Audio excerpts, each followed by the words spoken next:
Wunderschöne gute Morgen, Mitten, Abend, je nachdem, wenigst du das heute gerade lauscht oder guckst. Das ist noch immer den Transition Days Podcast, das die 5 Folgen sind in einem kurzen Monat, die Februar genannt wird. Wie alle Monat haben wir auch einen Gast bei uns, eine Gästin bei uns, viel besser zu so einer vielseitige Gästin, natürlich Schweizer, tunesisch Wurzeln. Die Übersetzung zu Genf studiert, als weitergegangen mit Political Relations an Politikwissenschaft, International Relations an Politikwissenschaften, also an diverse feministische Bewegungen gewirkt, an Tunesien, an Ägypten, also seit Juni 2020 heute zu Lützeburg an als Chef de Projet von der MESA. Hallo Jasmin. Hallo. So. Du hast mir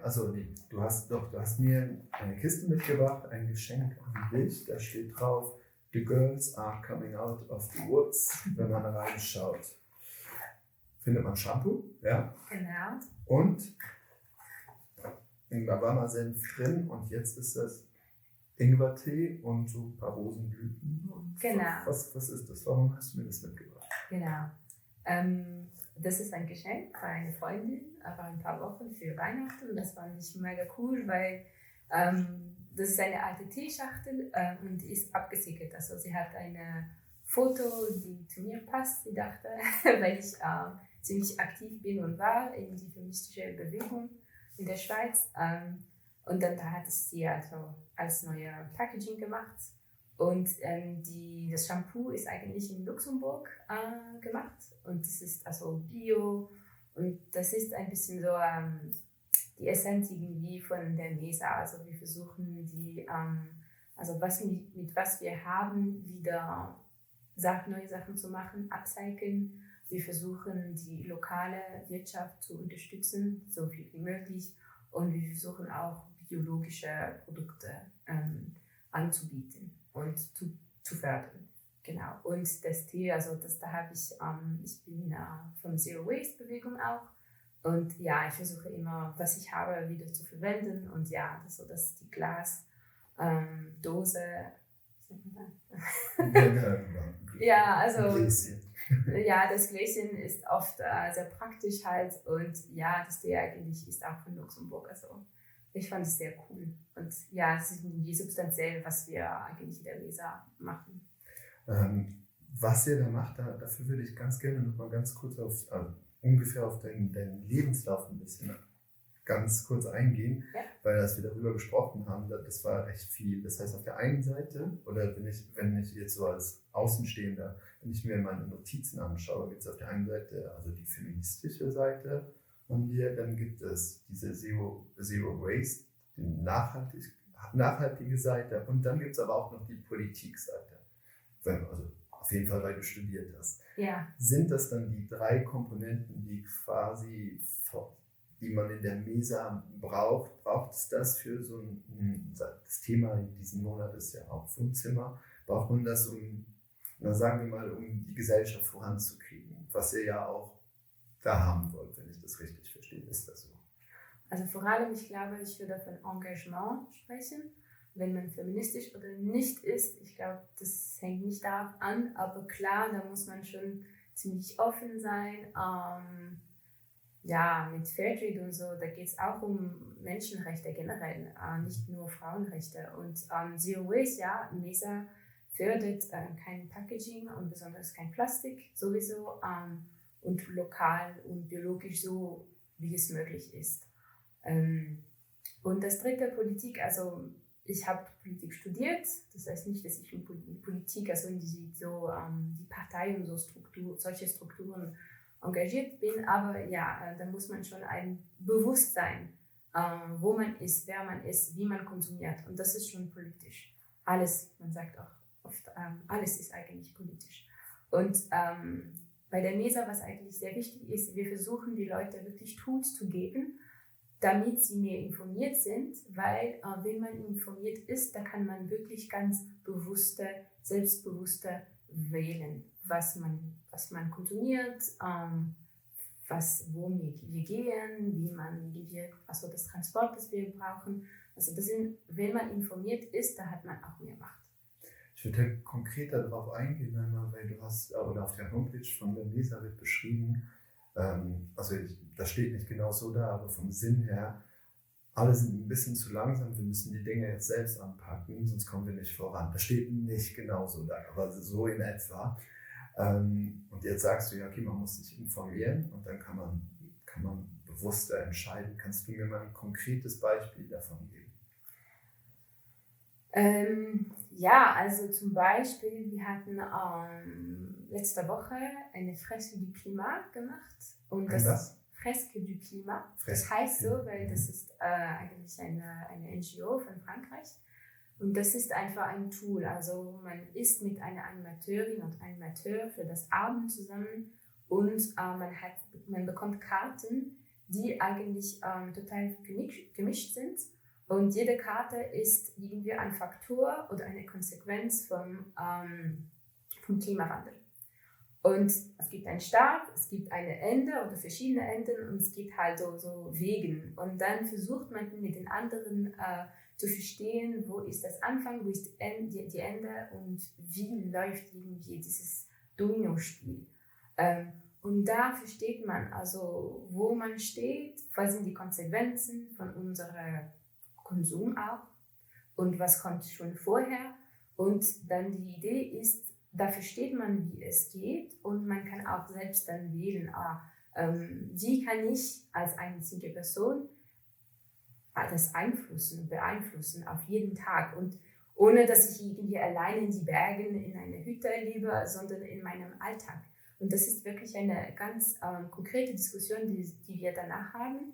Und dazu können die Leute zum Beispiel, ich weiß nicht, eine Liste machen. Die Leute können auch eine Carbon. Eine Liste mit so zum Beispiel ganz einfache Tipps. Man kann versuchen, ein bisschen mehr lokal zu kaufen. Man kann versuchen, ein paar Kosmetik selbst machen zum Beispiel oder eben wie diesen Shampoo, etwas, was vor Ort und biologisch gemacht wird. Man kann versuchen zum Beispiel jede Woche einmal nicht das mit dem Auto zu fahren, sondern mit dem ÖV und ganz bewusst sein, es wird mir Zeit brauchen, aber dann kann ich ein Spiel mit den Kindern machen oder kann ich diesen Film oder diese Serie mal schauen. Also das sind so kleine Schritte, die uns näher an unser Objektiv bringen können. Das wäre, könntest du das auch nochmal, also im Großen und Ganzen weiß ich, welches Objektiv es ist, aber könntest du was wären so konkrete Ziele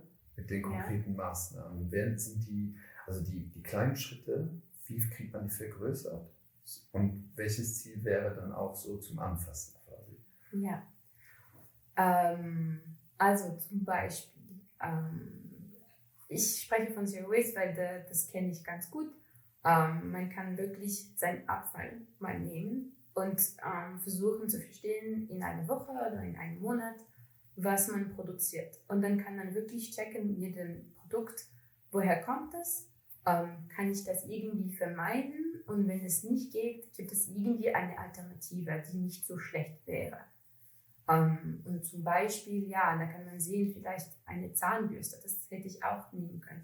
Wie kann ich die Zahnbürste irgendwie, die aus Plastik und die ich jeden Monat oder wie so oft es geht, wechsle, wie kann ich das irgendwie vermeiden? Zum Beispiel, es gibt diese Bambu-Zahnbürste und da kann man halt nur die Bürste einfach auswechseln. Auswechseln nicht, aber einfach kaputt machen oben. Und das größte Teil kann man eigentlich kompostieren und dann gibt es nur das kleinste Stückchen, wo einfach in Abfall geht, zum Beispiel. Oder wir hatten auch ein Atelier, wo man gelernt hat, mit einer Animateurin selbst Zahnpasta zu machen. Ohne Produkte, die man nicht weiß genau, woher sie kommen und so weiter. So viel Zero Waste zum Beispiel. Es gibt wirklich so kleine Schritte und das dann mit Monaten, es braucht Zeit, aber jeden Monat kann man irgendwie eine Gewohnheit ändern und dann am Ende vom Jahr haben wir schon ein Objektiv, irgendwie die Hälfte vom Abfall reduziert oder so weiter. Also das ist eine Möglichkeit. ihr versteht euch ja auch als Treffpunkt. Das heißt, man kann auch, sagen wir mal so, wir hätten eine Person, die einfach nicht klarkommt mit dem Müll. Wir reden jetzt nicht von Messi oder so, aber einfach an die sagen, ich habe zu viel Verpackung und dann kann man rein theoretisch zu euch kommen und fragen. Ist das richtig? Ja, also man kann kommen, man kann fragen. Wir anbieten halt auch viele Aktivitäten. Also ein Teil von der Mesa, es gibt halt so, wie ich gesagt habe, ein Restaurant, der vegetarisch ist und ein unverpacktes Laden. Aber es gibt auch eine ASBL, Transition Minette, und die versucht wirklich in eine partizipative Art mit den Einwohnern, mit der Bevölkerung von Esch mitzumachen, mitzudenken. Und die Idee ist, die Transition zusammen mitzumachen. Und das heißt, dass es gibt immer Aktivitäten, die angeboten sind, wo man gehen kann, oder man kann das auch anbieten. Die Leute können zu uns und sagen, ich kenne mich um diesen Thema, kann ich da einen Abend darüber machen, oder wir machen Konferenzen auch. Also sich informieren, was ist los, und dann checken, wo man sich verbessern konnte oder wo man Interesse hat. Das Ganze ist ja schon sehr auf Gemeinschaft aufgebaut, also, und dass sie auch größer wird. Stört das gerade mit der Pandemie? Merkt man das irgendwie, dass sich das, ohne jetzt gesellschaftspolitisch auf Corona und wie man es wegmacht oder so zu diskutieren, aber spürt man dann den Tag bei euch? Also ich bin in der Mitte von der Pandemie angekommen, also ich kann nicht mit vorher vergleichen, das ist ganz wichtig. Aber das ist klar, wenn man sich auf Treffen und Austausch wirklich basiert, als Ort, als drittes Ort. Und wenn man wirklich versucht, die Initiativen von Einwohnern zu fördern, wenn man sich treffen kann, persönlich, ist das schon langsamer und ein bisschen schwieriger. Besonders, weil ich kenne die Leute nicht. Ich kenne ein paar Leute, aber nicht alle. Und das macht alles ein bisschen langsamer, das ist sicher. Aber man kann immer noch sensibilisieren, man kann immer noch Sachen machen. Man muss sich daran halt gewöhnen, jetzt das mehr online zu machen oder mit anderen Mitteln. Und welche anderen Mittel? Also, wir versuchen so viel wie möglich jetzt Videos zu machen. Wir haben jetzt einen Volontär national, der Luxemburger ist. Und ein Thema ist wirklich Tutoriellen zu machen. Wie kann ich zum Beispiel, ich weiß nicht, eben die letzte Idee war, Tawashi zu machen. Und wie kann ich das machen? Tawashi ist halt ein paar Socken, die zusammen verbunden sind, um eine Schwemme, keine Plastikschwemme zu brauchen in der Küche. Und das ist ganz einfach, es ist fast gratis, weil das sind alle alte Socken, aber wir haben gedacht, ja, wenn wir ein Tutorial machen und das online stellen, dann können die Leute einfach checken, okay, jetzt habe ich Zeit und es ist Samstag oder Sonntagabend und die Kinder, die mag noch was zu machen. Und so online, aber man muss immer noch einen Link zur Mesa machen und die Leute, die mögen auch sich treffen, das ist einfach dazwischen. Ihr redet immer vom dritten Ort, also man redet vom dritten Ort, wenn man zum Beispiel von einem Ort wie von der Mesa redet. Warum dritter Ort? Also ein drittes Ort kommt vom englischen Third Place ursprünglich. Und es geht um einen Ort, der zwischen die Arbeit und das Zuhause ist. Und es gibt nicht so nur eine Definition, weil es gibt so viele Third Places, wie es Third Place, es gibt so viele Definitionen, wie viele Third Places es gibt. Aber man spricht regelmäßig von einer Gemeinschaft, die sich da trifft und die da austauscht. Man spricht von einem Ort, also bei uns bei der Mesa geht es wirklich um Esch und generell im Süden, aber wirklich Esch. Es geht um eine Art von Organisation und bei uns ist es wirklich so diese partizipative Art von Tauschen und die kollektive Intelligenz zu fördern, weil das ist wirklich ein tiefes Glauben bei uns, dass man besser zusammendenkt. Und dann ist es ein lebendiges Ort, also man hat Events. Für uns ist Geselligkeit sehr, sehr wichtig. Also man hat auch im Monat ein kulturelles Event, ein Konzert oder so. Man versucht auch die Kinder auch mitzubringen, weil das sind halt die Zukunft. Und wenn sie nicht verstehen, was die problematisch ist, dann haben wir halt keine Zukunft. Also das sind sie wirklich Community, ein Ort, eine Organisation, die partizipativ ist und dann auch Events, die da Platz finden. Okay. Du hast vorhin kurz von Transition Minute geredet. Du hast auch einen Podcast, ne? Genau. Warum macht ihr den, wenn es diesen schon gibt? Ja, also eben, das ist eben eine Idee, die von dieser Soirée Mesa, die wir machen, alle Freiwillige können kommen und die Leute, die regelmäßig zu Mesa kommen, wir versammeln uns und wir sprechen von der Mesa, was möchten wir machen, was sind die Ideen oder die Initiativen, die da sind. Und eine Idee war eben, einen Podcast zu machen, rund um Transition in Luxemburg. Weil da gibt es noch nichts, also außer euch jetzt auch. Und da fand ich mega cool. Und diese Person, die das angeboten hat, die arbeitet schon bei Radio Ara. Okay. Und dann, ja, hat es so einfach gestartet. Also wir folgen auch an die Transition Days. Jeden Monat ist ein Thema. Es ist halt nur gesprochen, also es ist nur auf der Radio. Und es ist jeden vierten Dienstag im Monat auf Radio Ara um 6:30.